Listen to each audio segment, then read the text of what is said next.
rồi này anh chắc nhà nó nhom hai nọ ní ông PK phơi chúng mình đangรูปភាពបែប AI ចេះហ่ะគឺងាយស្រួលអញ្ចឹងយើងទៅតាមដានជាមួយនឹងវីដេអូទាំងអស់គ្នាអូខេអញ្ចឹងបន្តមកនេះទៅកាន់ ChatGPT ដើម្បីសរសេរនៅគោលបំណងរបស់គ្នាចង់បង្កើតអូខេអញ្ចឹងខ្ញុំ example ដល់គ្នាមើលយើងសរសេរដាក់សរសេរ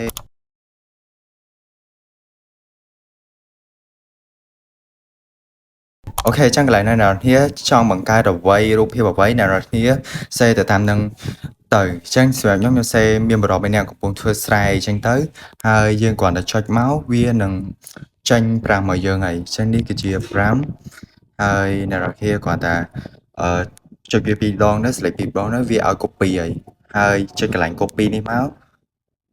ហើយបន្ទាប់មកអ្នកគ្នាទៅកាន់ Google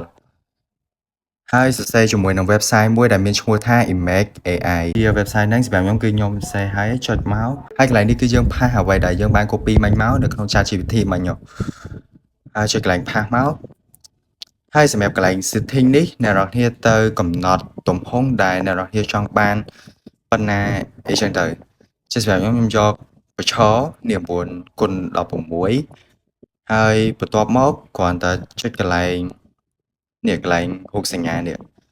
ចុចមកអូខេចឹងកន្លែងហ្នឹងអ្នកនរគ្នារងចាំបន្តិចទៅឲ្យវា generate ឲ្យអូខេចឹងអានេះវា generate ឲ្យយើងហើយបង្កើតមកគឺរូបភាពចេញមក 3D ស្អាតខ្លាំងមែនតើហើយបន្ទាប់មកអ្នកនរគ្នាគ្រាន់តែចុច down មក